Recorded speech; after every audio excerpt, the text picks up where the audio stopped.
नमस्कार दोस्तों, आप देख रहे हैं न्यूज शिखरांश। हम में है दम सच्चाई को सामने लाने का।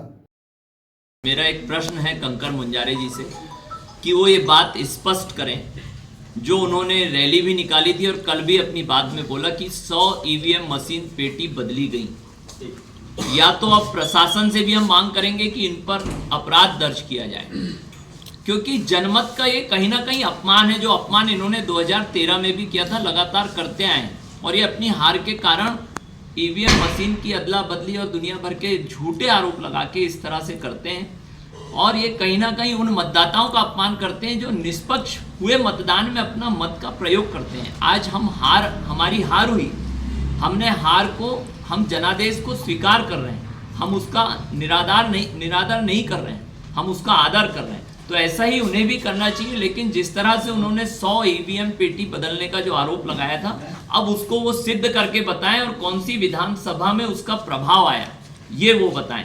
और जिला प्रशासन से हम मांग करेंगे कि ऐसे लोगों पर अपराध दर्ज करा जाए जिससे भविष्य में इस तरह की कभी बयानबाजी करके आम जनों को भ्रमित ना किया जाए। क्योंकि बालाघाट विधानसभा क्षेत्र में खास तौर से 2013 के चुनाव परिणामों को लेकर भारी भ्रम फैलाया गया और भ्रमित होकर मतदाता ने कहीं ना कहीं आक्रोश में भी हमारे खिलाफ वोट किया। और आज फिर वही, अगर ये चुनाव में हार देख लेते तो कहीं ना कहीं वही डाक मतपत्र और ईवीएम पे आरोप जड़ देते। लेकिन अब जीतने के बाद ये कह रहे हैं कि हमको जनता ने जिता दी। तो ये इस बात का जवाब कहीं ना कहीं कंकर मुंजारे जी को, अनुभव मुंजारे जी को देना चाहिए, आम जनों के बीच में देना चाहिए, हमें नहीं। जिनका ये अपमान करते हैं उन्हें देना चाहिए। और जनादेश का जैसे हम सम्मान करते हैं, इन्हें भी जनादेश का सम्मान करना चाहिए। और इस तरह से भ्रम और झूठ नहीं फैलाना चाहिए। और जिस तरह से इन्होंने मिलकर आम जनों को ठगा है, ऐसा कम से कम राजनीतिक परिदृश्य में नहीं होना चाहिए। क्योंकि यहाँ पर आकर आप कांग्रेस का काम करते हैं, वोट कांग्रेस को देते हैं, वहाँ गोंडवाना से लड़ते हैं, गोंडवाना से लड़के, जैसा गुड्डा भैया ने बताया, कांग्रेस में वोट शिफ्ट करते हैं। तो ये ऐसी परंपरा हमारे यहाँ की नहीं रही है। लेकिन सुनियोजित तरीके से कांग्रेस ने जिस तरह से हमें यहाँ घेरा और इस तरह के षड्यंत्र रचे, शायद हम इसे समझ नहीं पाए। और बहुत ज़्यादा नकारात्मकता कांग्रेस के द्वारा फैलाई गई। इसमें एक हिस्सा मैं बोलूँगा, जो विशाल बिसेन निर्दलीय लड़े, इसमें मैं ये बात मानता हूँ कि ये भी कहीं ना कहीं कांग्रेस के षड्यंत्र का एक हिस्सा है। और आप देखेंगे आज नहीं तो कल फिर वो कांग्रेस में ही आपको दिखेंगे, क्योंकि उनके द्वारा पूरी नकारात्मकता फैलाने का काम पूरे क्षेत्र में किया गया, जिसका कहीं ना कहीं हमें नुकसान उठाना पड़ा। हमने उन बातों का, झूठी आधारहीन बातों का जवाब देना सही नहीं समझा, लेकिन कहीं ना कहीं हमें उसका नुकसान हुआ। आज जिस तरह से कंकर मुंजारे ने, आपको एक बात बता दूं, भाऊ ने हमें बोला था कि ये सब बोलने की जरूरत नहीं, लेकिन आज बोलना पड़ रहा है। मैं बोलना चाहूँगा कि जिस तरह से हाई कोर्ट के केस में लोकायुक्त जांच के आदेश हुए, वहां पर आधारहीन आरोप प्रस्तुत किए थे कंकर मुंजारे जी ने भी, जो लोकायुक्त में जाकर ये प्रमाणित नहीं कर पाए। और वो लोकायुक्त जांच में भाऊ को क्लीन चिट मिली। इन्होंने अनेक आरोप जड़े थे, लेकिन कोई भी आरोप ये सिद्ध नहीं कर पाए। लेकिन हमने, क्योंकि हम जानते हैं कि भाऊ का जीवन कांच की तरह है, यहाँ बालाघाट के लोगों ने देखा है, तो हमने, भाऊ यही कहते थे कि किसी को बताने की जरूरत नहीं, लोग हमें जानते हैं। लेकिन कहीं ना कहीं ये नकारात्मकता, चाहे उन्होंने बोध सिंह भगत के माध्यम से हो, या विशाल बिसेन के माध्यम से हो, वैभव बिसेन के माध्यम से हो, स्वयं भी नकारात्मकता जो हमारे खिलाफ फैलाई, वो हमारे को नुकसान दे गई। और उसका हम सही समय पे जवाब शायद नहीं दिए, उसका हमें नुकसान उठाना पड़ा। लेकिन हम जानते हैं हमारे नेता आदरणीय गौरी भाऊ की छवि साफ है। वो कहीं से भी जो इन्होंने आरोप लगाए, हम इन्हें चुनौती देते हैं कि ये प्रमाणित करके बताएं।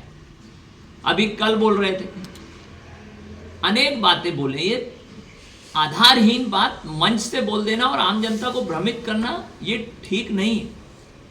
कम से कम प्रामाणिकता के साथ आप लोगों को बात करनी चाहिए। और इसकी हम निंदा करते हैं, इस तरह की जो ये बयानबाजी करते हैं, इसकी हम कड़ी निंदा करते हैं। और आने वाले समय में माकूल जवाब दिया जाएगा। और अब भारतीय जनता पार्टी का कार्यकर्ता, चूँकि हमने प्रदेश में अपनी सरकार बनाई है तो उसका भी हमें उत्साह है, और निश्चित तौर पे जो हमारे नेता आदरणीय गौरीशंकर बिसेन जी के संकल्प और विकास कार्य हैं वो रुकने वाले नहीं हैं, वो निरंतर चलेंगे। चाहे रेलवे ओवरब्रिज सरेखा और गर्रा हो, या मेडिकल कॉलेज डोंगरिया का हो, या सर्राटी जलाशय का जीर्णोद्धार हो, या नहरों की होने वाली लाइनिंग कार्य हो, चाहे सीएम राइज स्कूल हो, ये सभी जो विकास के कार्य हैं वो रुकने नहीं दिए जाएंगे। भाऊ के नेतृत्व में ही निरंतर चलेंगे।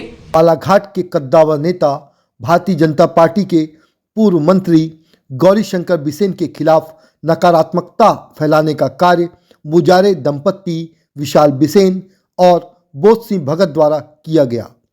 कंकर मुंजारे द्वारा जो बयान दिया गया कि 100 मशीन बदली गई है, 100 ईवीएम बदले गए हैं, अब यह कंकर मुंजारे यह सिद्ध करें कि यह कब बदले गए और इसका परिणाम, इसका प्रभाव किस विधानसभा में पड़ा।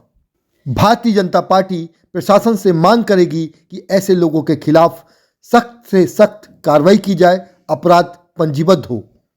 पत्रकार वार्ता में भारतीय जनता युवा मोर्चा के जिलाध्यक्ष सुरजीत सिंह ठाकुर ने अपनी बात रखी। उन्होंने कहा कि हम हार को स्वीकार करते हैं, जनादेश के आदेश को स्वीकार करते हैं। गौरी भाऊ द्वारा जो बालाघाट के विकास कार्य किए जा रहे हैं वे लगातार अभी भी जारी रहेंगे।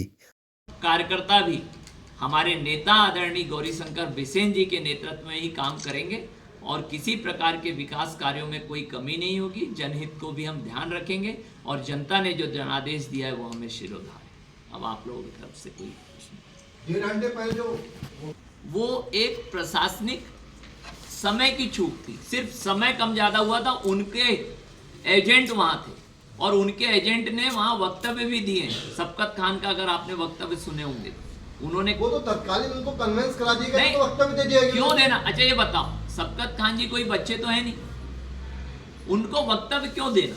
अगर मैंने कोई बात पर आपत्ति ली है, मैं संतुष्ट होऊंगा जब ही तो उस पर वक्तव्य दूंगा ना। और पूरी प्रक्रिया तो साफ हो गई ना चुनाव में।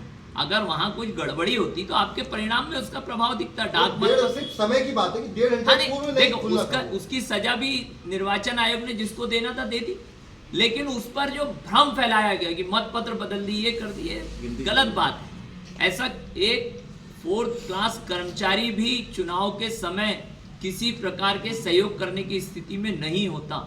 ये हमने भी देखे और आप लोग भी सब करीब से देखते हैं और जानते हैं कि निर्वाचन की प्रक्रिया कितनी जटिल होती है और सबकी नौकरी दांव पे लगी होती है। सह नोडल अधिकारी भी उनका भतीजा का होना, ये भी तो बहुत बड़ा संशय। देखो, अब बालाघाट जिले में सर्वाधिक पवार समाज के कर्मचारी हैं, तो ये उनका दोष नहीं है, ये उनके माता पिता की अच्छी शिक्षा का परिणाम है।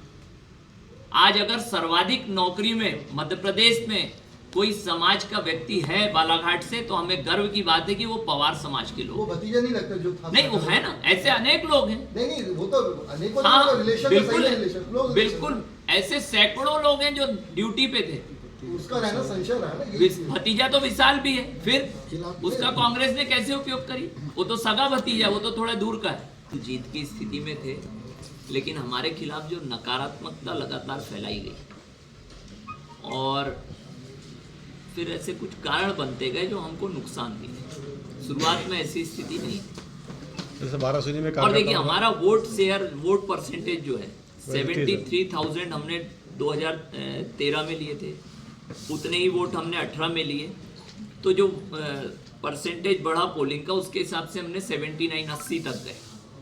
वो हमको और बढ़ाना था, वो नहीं बढ़ पाया। हमारा मतदाता हमारे साथ खड़ा है, हमारा मतदाता डगमगाया नहीं। जो बालाघाट में विभाजन हर समय होता था, वोटों का ध्रुवीकरण होता था, वो नहीं हुआ, वो भी एक बड़ा कारण है।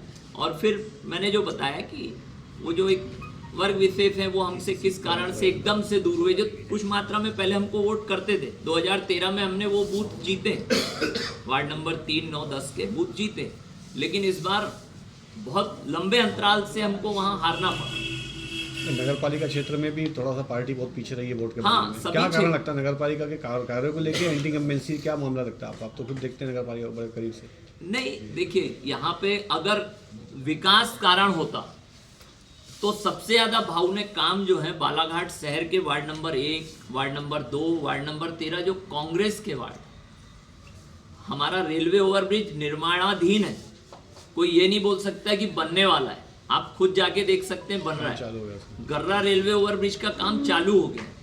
तो कई बार ये होता है कि विकास को देखकर लोग वोट नहीं करते, विकास को भूल जाते। अगर विकास को देखकर करते, हम वही बोल रहे हैं कि विकास को देखकर अगर वोट करते भावुके तो इस बार बराबर जो काम है अभी कहीं नहीं चल रहा है। 1000 करोड़ रुपए के कामों की स्वीकृति खाली बालाघाट शहर और आसपास में हुई। अगर आप देखेंगे लगभग 500 से 700 करोड़ का हमारा रेलवे ओवरब्रिज बनेगा, लगभग 250 करोड़ रुपए के हमारे 250-300 करोड़ रुपए के रेलवे ओवरब्रिज और पुलिया बनेगी। लेकिन उसके बाद भी उसे लोगों ने स्वीकार नहीं किया कि वो अलग अलग कारण है। तो वो जनादेश जो मिला है अब हम उसे स्वीकार कर रहे हैं। आगे देखिए आने वाला जो 2024 का चुनाव है, हर बूथ पे मोदी होगा, उस बात को लेकर अब हमारी नई तैयारी है और निश्चित तौर पर हम आने वाले चुनाव में पुनः यहाँ से भारतीय जनता पार्टी का सांसद निर्वाचित करके दिल्ली भेजकर हमारे यशस्वी प्रधानमंत्री नरेंद्र मोदी जी को तीसरी बार प्रधानमंत्री बनाएंगे। क्या भाव इस बार सांसद के चुनाव लड़ेंगे? ये पार्टी तय करेगी।